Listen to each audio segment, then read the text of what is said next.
Item ಯಾವುದೇ ಇರಲಿ try ಮಾಡಿ ಆಚಿ ಚಿಕನ್ ಮಸಾಲಾ.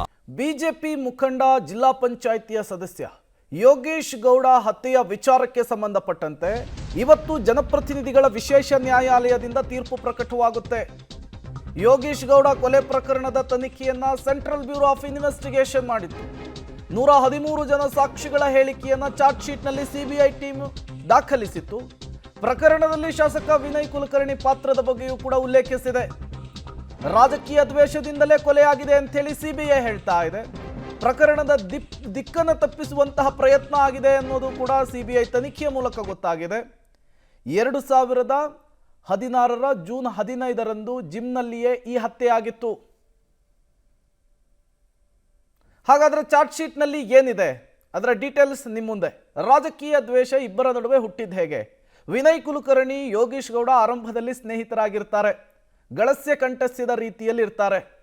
ವಿನಯ್ ಕುಲಕರ್ಣಿ ಅವರು ಯೋಗೇಶ್ ಗೌಡ ಅವರಿಗೆ ತಾಲೂಕು ಪಂಚಾಯಿತಿ ಅಧ್ಯಕ್ಷ ಸ್ಥಾನದಲ್ಲಿ ಬೆಂಬಲವನ್ನು ಕೂಡ ಸೂಚಿಸಿರ್ತಾರೆ. ಧಾರವಾಡ ತಾಲೂಕು ಪಂಚಾಯಿತಿಯ ಅಧ್ಯಕ್ಷ ಸ್ಥಾನಕ್ಕೆ ವಿನಯ್ ಕುಲಕರ್ಣಿ ಅವರ ಸಹಾಯದಿಂದಲೇ ಯೋಗೇಶ್ ಗೌಡ ಅವರು ಏರಿರ್ತಾರೆ. ಅದಾದ ಮೇಲೆ ಅವಧಿಯಂತೆ ತಾಲೂಕು ಪಂಚಾಯಿತಿಯ ಅಧ್ಯಕ್ಷ ಸ್ಥಾನವನ್ನು ಬಿಟ್ಕೊಡ್ಬೇಕಾಗುತ್ತೆ. ಯೋಗೇಶ್ ಗೌಡ ಅವರು ಬಿಟ್ಕೊಡಲ್ಲ. ಆಗ ಇವರಿಬ್ಬರ ನಡುವೆ ದ್ವೇಷ ಹುಟ್ಕೊಳ್ಳುತ್ತೆ, ರಾಜಕೀಯ ಹಗೆತನ ಬೆಳೆಯುತ್ತೆ. ಅದು ಮುಂದಿನ ದಿನಗಳಲ್ಲಿ ದೊಡ್ಡದಾಗುತ್ತೆ.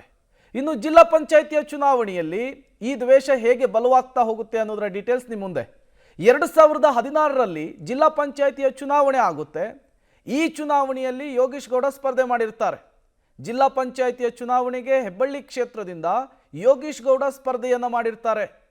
ಈ ಸಂದರ್ಭದಲ್ಲಿ ಅಮೀನುಬಾವಿ ಗ್ರಾಮದಲ್ಲಿ ಪ್ರಚಾರದ ಸಂದರ್ಭದಲ್ಲಿ PSI ಮೇಲೆ ಯೋಗೇಶ್ ಗೌಡ ಅವರು ಹಲ್ಲೆ ಮಾಡಿದಂತಹ ವಿಚಾರ ಮುನ್ನೆಲೆಗೆ ಬರುತ್ತೆ. ಯೋಗೇಶ್ ಗೌಡ ಮೇಲೆ ಕೇಸ್ ಆಗಿ ತತ್ಕ್ಷಣಕ್ಕೆ ಅವರನ್ನು ಅರೆಸ್ಟ್ ಮಾಡುವಂತಹ ಕೆಲಸ ಕೂಡ ಆಗುತ್ತೆ. ಜೈಲಿನಲ್ಲಿದ್ದುಕೊಂಡೇ ಚುನಾವಣೆಯಲ್ಲಿ ಸ್ಪರ್ಧೆ ಮಾಡ್ತಾರೆ. ಚುನಾವಣೆಯನ್ನು ಕೂಡ ಯೋಗೇಶ್ ಗೌಡ ಗೆಲ್ತಾರೆ. ಈ ಮೂಲಕ ವಿನಯ್ ಕುಲಕರ್ಣಿಯ ವಿರುದ್ಧ ಮತ್ತೊಮ್ಮೆ ಅಪ್ಪರ್ ಹ್ಯಾಂಡ್ ಆಗುತ್ತೆ. ಅಧಿಕಾರಿಗಳ ಸಭೆಯಲ್ಲಿ ಇಬ್ಬರ ನಡುವೆ ವಾಗ್ವಾದ ಆಗುತ್ತೆ. KDP ಮೀಟಿಂಗ್ ಅನ್ನು ಕರೆದಿರ್ತಾರೆ. ಧಾರವಾಡ ಜಿಲ್ಲಾ ಉಸ್ತುವಾರಿ ಸಚಿವರಾಗಿದ್ದಂತಹ ವಿನಯ್ ಕುಲಕರ್ಣಿ ಅವರು, ಜಿಲ್ಲಾ ಪಂಚಾಯತ್ ಸದಸ್ಯರಾದಂತಹ ಯೋಗೇಶ್ ಗೌಡ ಕೂಡ ಅದಕ್ಕೆ ಬಂದಿರ್ತಾರೆ. 2016 ಏಪ್ರಿಲ್ನಲ್ಲಿ ಜಿಲ್ಲಾ ಪಂಚಾಯಿತಿಯ ಅಧಿಕಾರಿಗಳ ಮೀಟಿಂಗ್ನಲ್ಲಿ ಇಬ್ಬರ ನಡುವೆ ವಾಕ್ಸಮರ ಆಗುತ್ತೆ. ಮಾತಿಗೆ ಮಾತು ಬೆಳೆಯುತ್ತೆ. ಕೊಲೆಗೂ ಮುನ್ನ ಅನಾಮಧೇಯ ವ್ಯಕ್ತಿಯೊಬ್ಬ ಪತ್ರವನ್ನು ಬರೆದಿದ್ದ. ಸಿಬಿಐ ತನಿಖೆಯಲ್ಲಿ ಅದು ಕೂಡ ಗೊತ್ತಾಗಿದೆ. ಹತ್ಯೆಗೂ ಮೊದಲು ಅನಾಮಧೇಯ ವ್ಯಕ್ತಿ ಬರೆದಂತಹ ಪತ್ರ ಇದಾಗಿತ್ತು. ಯೋಗೇಶ್ ಗೌಡ ಅವರನ್ನ ವಿನಯ್ ಕುಲಕರ್ಣಿ ಕೊಲೆ ಮಾಡ್ತಾರೆ ರಾಜಕೀಯ ಕಾರಣಕ್ಕೆ ಅನ್ನೋದು ಪತ್ರದಲ್ಲಿ ಉಲ್ಲೇಖವಾಗಿತ್ತು. ಪತ್ರದ ಬಗ್ಗೆ ಯೋಗೇಶ್ ಗೌಡ ತಲೆ ಕೆಡಿಸ್ಕೊಂಡಿರಲಿಲ್ಲ, ನೆಗ್ಲೆಕ್ಟ್ ಮಾಡಿದ್ರು, ನಿರ್ಲಕ್ಷ್ಯ ಮಾಡಿದ್ರು. ಅದು ಕೂಡ CIB ಇನ್ವೆಸ್ಟಿಗೇಷನ್ನಲ್ಲಿ ಗೊತ್ತಾಗಿದೆ. ಹಾಗಾದರೆ ದೆಹಲಿ ಪ್ರಯಾಣದ ಸಾಕ್ಷ್ಯ ಏನು ಹೇಳುತ್ತೆ?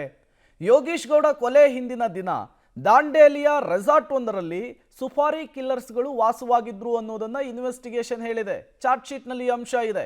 ವಿನಯ್ ಕುಲಕರ್ಣಿ ಅವರ ಆಪ್ತನ ಮಾಲೀಕತ್ವದ ರೆಸಾರ್ಟ್ ಇದು ದಾಂಡೇಲಿಯಲ್ಲಿದೆ.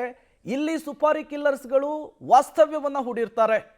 ಬೆಂಗಳೂರಿನ ಮೌರ್ಯ ಹೋಟೆಲ್ನಲ್ಲಿ ಅಂದಿನ ಸಚಿವರಾಗಿರುವ ಇಂದಿನ ಶಾಸಕರಾಗಿರುವ ವಿನಯ್ ಕುಲಕರ್ಣಿ ಹೆಸರಿನಲ್ಲಿ ರೂಮ್ ಬುಕ್ ಆಗಿರುತ್ತೆ. ಇಲ್ಲೂ ಕೂಡ ಬ್ಯಾಕ್ ಟು ಬ್ಯಾಕ್ ಮೀಟಿಂಗ್ಗಳಾಗಿದೆ ಅಂತ ಇನ್ವೆಸ್ಟಿಗೇಷನ್ ಹೇಳ್ತಾ ಇದೆ. 2016 ಜೂನ್ 8 ಮೀಟಿಂಗ್ ಆಗಿರುತ್ತೆ. 2016 ಜೂನ್ 15 ಯೋಗೇಶ್ ಗೌಡ ಅವರ ಹತ್ಯೆ ಆಗಿರುವಂತಹದ್ದು. ಈ ಸಂದರ್ಭದಲ್ಲಿ ವಿನಯ್ ಕುಲಕರ್ಣಿ ನಾನು ಬೆಂಗಳೂರಿನಲ್ಲಿರಲಿಲ್ಲ, ದೆಹಲಿಯಲ್ಲಿದ್ದೆ ಅಂತ ಹೇಳಿದರು.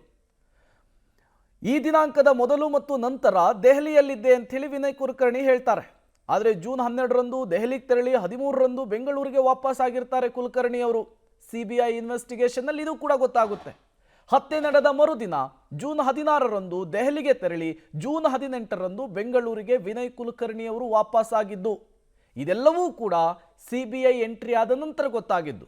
ಜೂನ್ 16 ಮಧ್ಯರಾತ್ರಿ ಬೆಂಗಳೂರಿನ ಸದಾಶಿವನಗರದ ಮುತ್ತಗಿ ಗ್ಯಾಗ್ ಜೊತೆಗೆ ಸಭೆಯನ್ನು ನಡೆಸಿರೋದು ಕೂಡ ಸಿಬಿಐ ತನಿಖೆಯಲ್ಲಿ ಗೊತ್ತಾಗಿದೆ. ಅದು ಕೂಡ ಈಗಾಗಲೇ ಎಲ್ಲರೂ ಗಮನಿಸಿರ್ತಾರೆ. ಯಾಕಂದರೆ ನ್ಯಾಯಯುತವಾದಂಥ ತೀರ್ಪು ಸಿಗುತ್ತೋ ಅಂತ ನಾನು ಭರವಸೆ ಇಟ್ಕೊಂಡಿದ್ದೀನಿ. ದೇವ್ರ ಮೇಲೆ ಅದು ಭರವಸೆ ಇಟ್ಕೊಂಡಿದ್ದೀನಿ. ಸತ್ಯಕ್ಕೆ ಯಾವತ್ತು ಜಯ ಸಿಗುತ್ತೆ ಅನ್ನೋಂಥ ಭರವಸೆ ನನಗಿದೆ.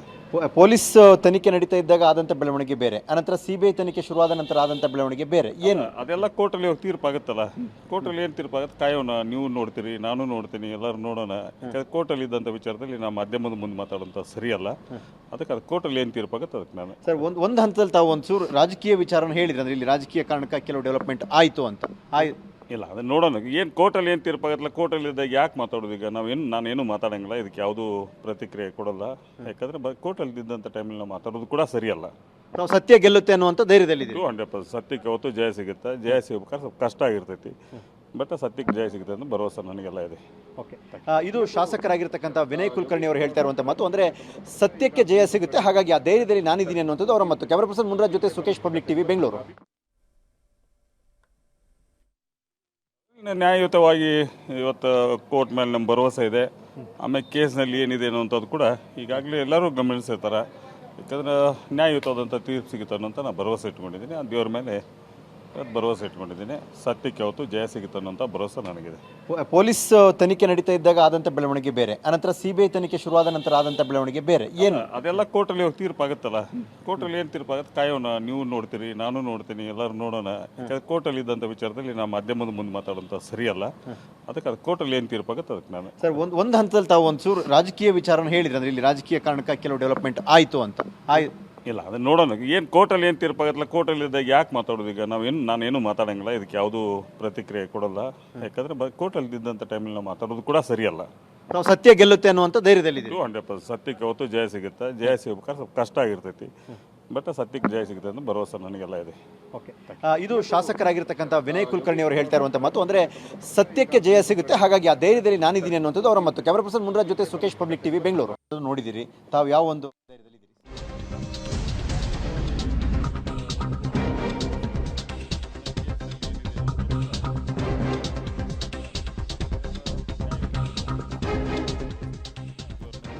ಕೋರ್ಟಿಗೆ ಹೋಗುವ ಮೊದಲು ವಿನಯ್ ಕುಲಕರ್ಣಿ ಅವರು ಪಬ್ಲಿಕ್ ಟಿವಿ ಜೊತೆಗೆ ಮಾತನಾಡಿದ್ದಾರೆ. ಪ್ರಕರಣ ನ್ಯಾಯಾಲಯದಲ್ಲಿದೆ, ನೋಡೋಣ ಅಂತ ಹೇಳಿದ್ದಾರೆ. ಸತ್ಯಕ್ಕೆ ಜಯ ಸಿಕ್ಕೇ ಸಿಗುತ್ತೆ ಅನ್ನುವಂತಹ ವಿಶ್ವಾಸವನ್ನು ವ್ಯಕ್ತಪಡಿಸಿದ್ದಾರೆ. ನನಗೆ ನ್ಯಾಯ ಸಿಗುವಂತಹ ಭರವಸೆ ಇದೆ ಅಂತ ಹೇಳಿ ವಿನಯ್ ಕುಲಕರ್ಣಿ ಅವರು ಮಾತನಾಡಿರುವಂತಹದ್ದು. ಕಾಂಗ್ರೆಸ್ನ ಶಾಸಕ ಮಾಜಿ ಸಚಿವ ವಿನಯ್ ಕುಲಕರ್ಣಿ ಅವರು ಕೋರ್ಟ್ಗೆ ಹಾಜರಾಗುವ ಮೊದಲು ಪಬ್ಲಿಕ್ ಟಿವಿ ಜೊತೆಗೆ ಮಾತನಾಡಿದ್ದು ಹೀಗೆ.